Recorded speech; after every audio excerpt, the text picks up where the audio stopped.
Okay, hi, I'm going to show you how to apply the decal to the faceplate of the ZM2. It's an aluminum faceplate. It should come deburred and pretty much oil free. But the first thing you want to do is you want to make sure that there's no oil on the surface. The decal can let go after a while. It might stick fine at first, but if you don't make sure there's no oil at all on the surface of the faceplate, then it may come loose after time. And to do this, you want to use a solvent to clean the faceplate that does not leave an oil residue. And acetone is a common solvent that will not leave a residue. And I'm not talking about nail polish remover.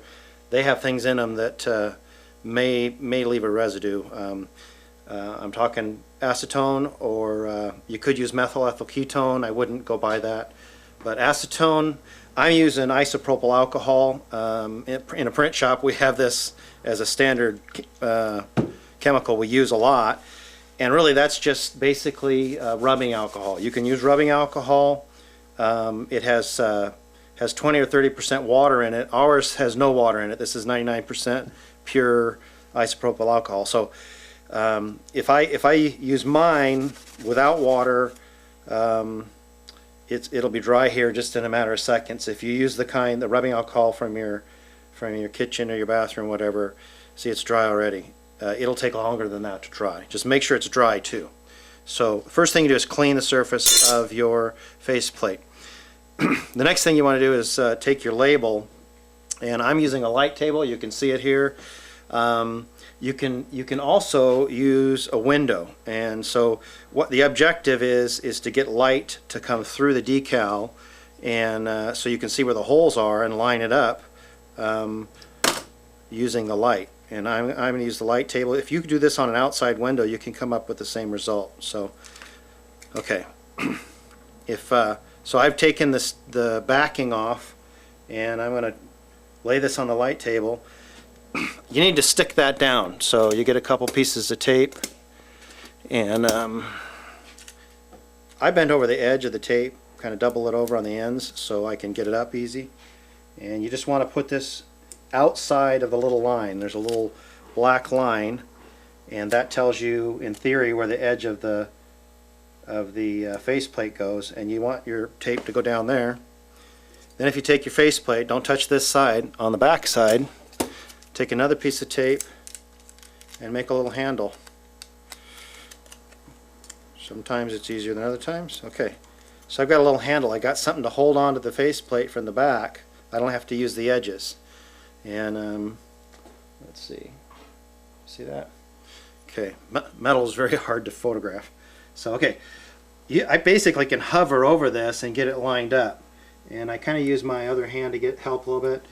When you're lining it up, you want to use two holes that are furthest apart. I don't use the little ones because they're not even on the decal. But use two holes that are the furthest apart. You'll get the straightest result if you use the furthest holes apart. That goes in anything.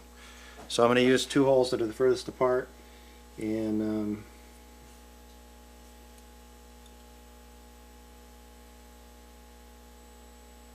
go back and forth until you like the way it looks, and then stick it down. You don't have to really push on it hard now. At this point, you can take it off your window if you're using the window, and you don't have to use the window again. You don't need the light anymore. You still want to make sure your hands are clean before you start, and you still want to be careful with the face of the decal because you want to keep it as clean, as pristine as you can. Okay, at this point, you could go over to a regular table. You're going to stick the need to remove that piece off the back too.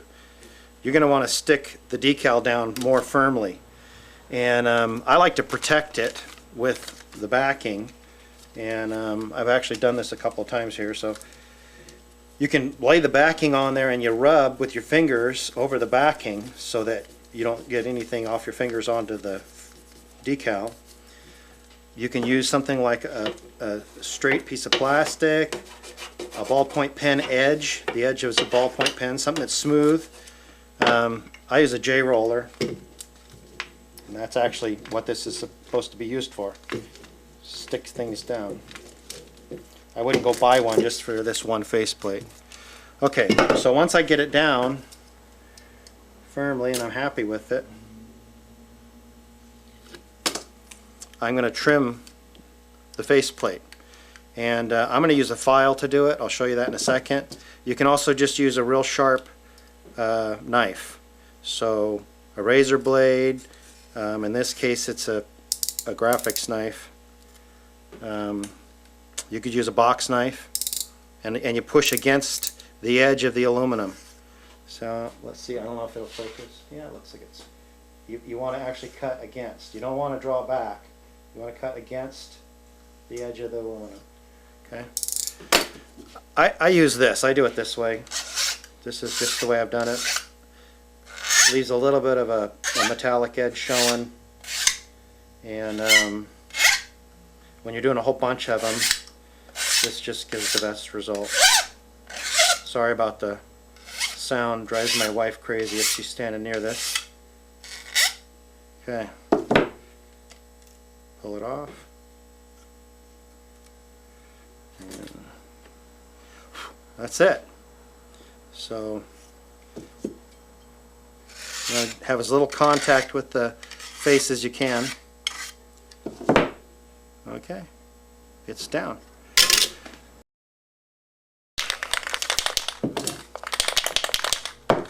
Want to shake it good, right? Okay, the next thing we're going to do is we're going to apply the finish to the surface, the protective finish to the surface of the label. I've tried a bunch of different finishes. I've tried Varathane, I've tried some no-name brands. I don't like them. I like Krylon. It's the best one. You can get it at Walmart. Okay, you can't find it at for some reason they don't sell it at Lowe's or Home Depot. Not up here anyway. Krylon, and I get the satin finish. I don't really want a super glossy finish, but I don't want a matte finish. So I get the satin finish, Krylon, and you're going to put on real thin layers. Now, I tend to do a whole bunch at once. You know, so you're going to see a whole bunch. I'm just going to show you what I would do to get a few ready here. But I'm going to stick them on the wall, and we just put them on a piece of tape like this. And when I paint them, there'll be more. And the reason you want to hang them vertically, and this is a known fact in the painting industry, anywhere they paint, if you don't have a paint booth where you actually have filtration always removing, cleaning the air for you, you want to paint vertically because dust falls down. And so if you paint this vertically while it's drying, you're going to have a much lower chance of any dust getting stuck on there and having a rough surface or an imperfect surface. You want to paint it vertically. Okay, so we're going to see that in just a sec. Okay, once you got your paint mixed thoroughly, you've got your faceplate, or faceplates in my case, mounted on the wall. You could put a piece of cardboard up, get a big box and put them inside the box and paint them. Just something so that when the dust falls, it can't fall on them. You want them vertically. So, and then you want to make real thin layers. I paint the thing 3 or 4 times, depending on how the finish is, and you put a real light layer, and you never want to run. So you want to start off of the part, and I let go of the sprayer out here.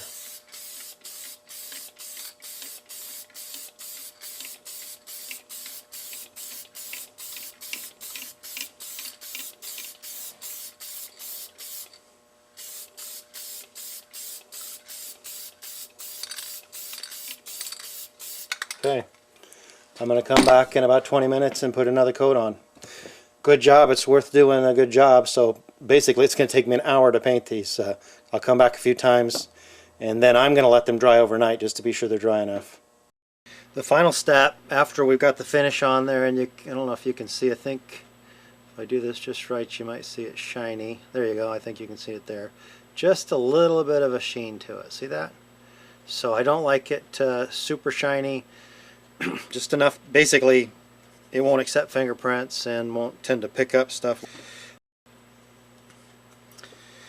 Okay, we're going to go ahead and start trimming up the holes on this on these face plates, and I've done this one partially just to show you they're there. Now what you're going to do is you want to take the edge of the knife when you puncture the part you're going to get rid of. You puncture it and then come up to the edge of the hole, and as you're going around the hole you want to push down and actually cut against the metal.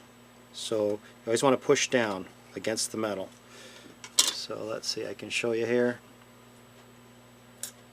Come up to the edge of the metal and then start to follow the hole around. This is actually a BNC, so the holes are smaller than the one I just showed you. So that's it. Come up to the edge of the metal and always pushing down. Never saw up against the paper. You don't want to lift it off of the faceplate. So you got to do that for all the holes. You cut from this side, always pushing down. Always pushing down. Good sharp blade is good, and I just find the X-Acto knife works the best.